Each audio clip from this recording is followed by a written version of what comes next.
Nigeria's Ministry of Finance says buffers have been built to shield Nigeria from external shocks, while the central bank says its monetary policy approach continues to be data-driven. Arise business correspondent Rotus Odiri sent in this report from the final day of the IMF World Bank spring meetings in Washington, D.C.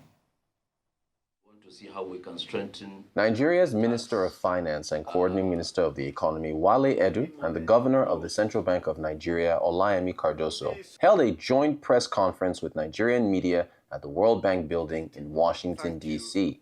The finance minister spoke about the volatile macroeconomic environment caused by trade tensions. We've had a very interesting week, a very busy week at the World Bank IMF spring meetings for 2025. We met at a time of global uncertainty, structural shifts, rising trade and geographical tensions, elevated interest rates, high debt levels, particularly for developing countries.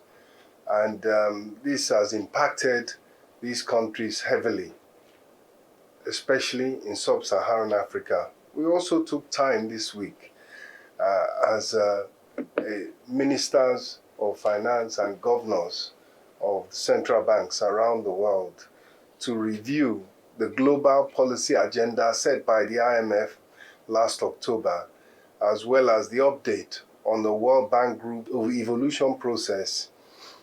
And we came out with some conclusions which I will summarize as follows. In terms of the global economy, it is expected to now grow at around 2.8% instead of the earlier predictions of 3.3%. That's a function of the effect of the reciprocal tariff regime and its aftermath that was introduced and announced on April 2. Finance Minister Wale Edun also spoke about the steps taken by the Nigerian government to shield Nigerians from these external shocks and the recognition of these steps by the IMF, World Bank, and ratings agency Fitch. And Mr. President is already pursuing growth-oriented policies through the various initiatives in agriculture, food security, road and rail infrastructure, social security, as well as most recently reform in the upstream as well as the downstream sectors of the oil industry. So in a nutshell, we have come here, we have had conversations which have encouraged us in the fact that both at the World Bank and at the IMF at the highest levels, they have seen it fit to point out that Nigeria is on the right path in terms of its monetary policy, in terms of its fiscal policy. That was objectively pointed out by the recent upgrade in the rating of Nigeria by Fitch International Ratings Company, which upgraded Nigeria from B- to B with a positive outlook.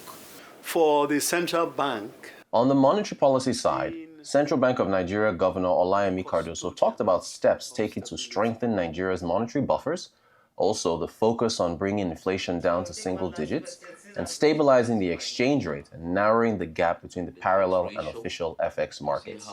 Thanks to the steps taken over the past 18 months, we have strengthened our monetary buffers and positioned Nigeria to better withstand external shocks.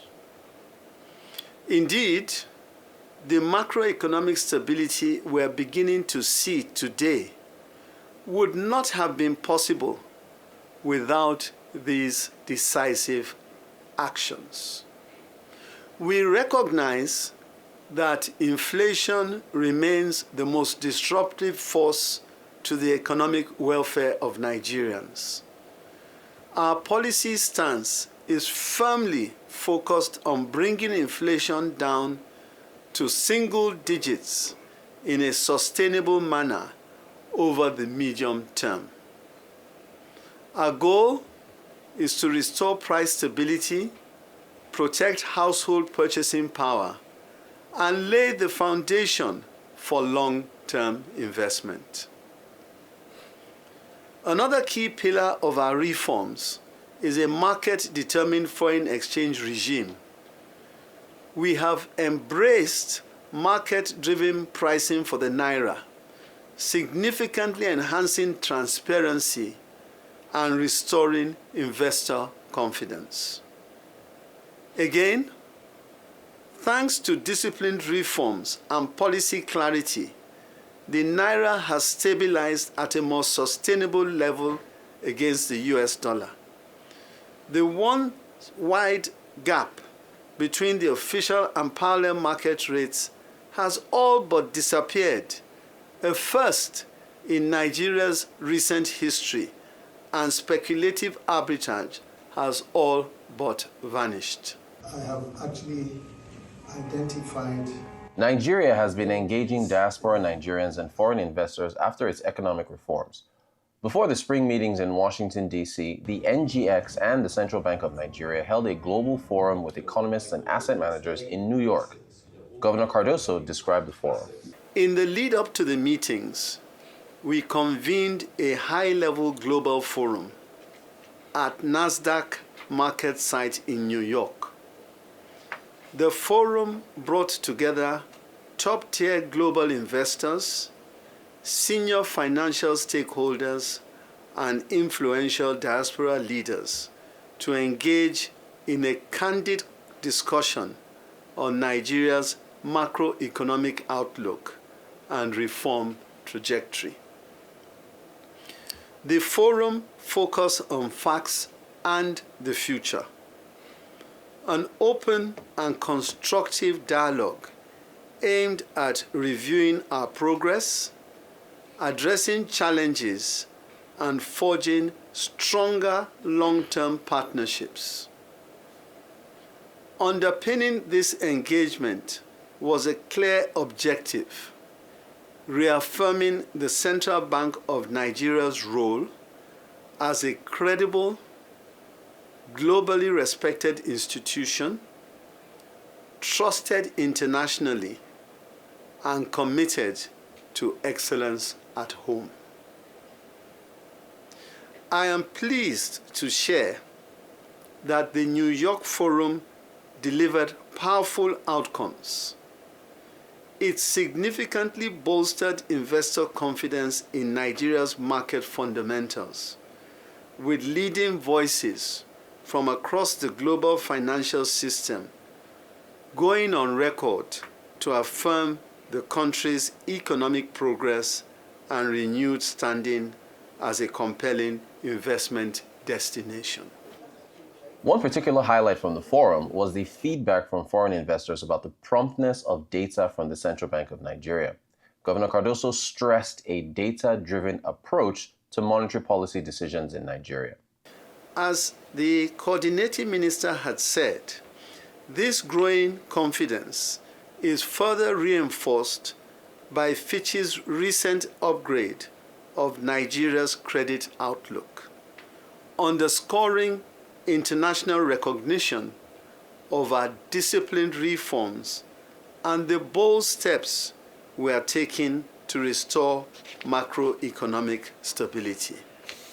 I was pleased that what came out from the investor in that investor roadshow was the fact that they were seeing the promptness of data coming from the central bank and had not seen that level of promptness and transparency anywhere else in the world. I think we're all there. This is what was said. So I think that is a good thing.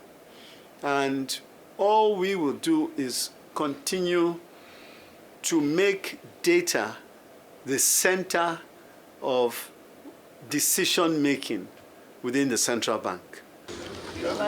That brought to a close the 2025 IMF World Bank spring meetings in Washington, D.C. Rhoda Sodiri, Arise News. Okay, the CBN governor is right. Data is very critical. And in any case, we hope that the Nigerian economic managers will listen to the various recommendations from NASIMA, Manufacturers Association of Nigeria, the World Bank, and the IMF. And then some of the points, concerned citizens have also made. The board.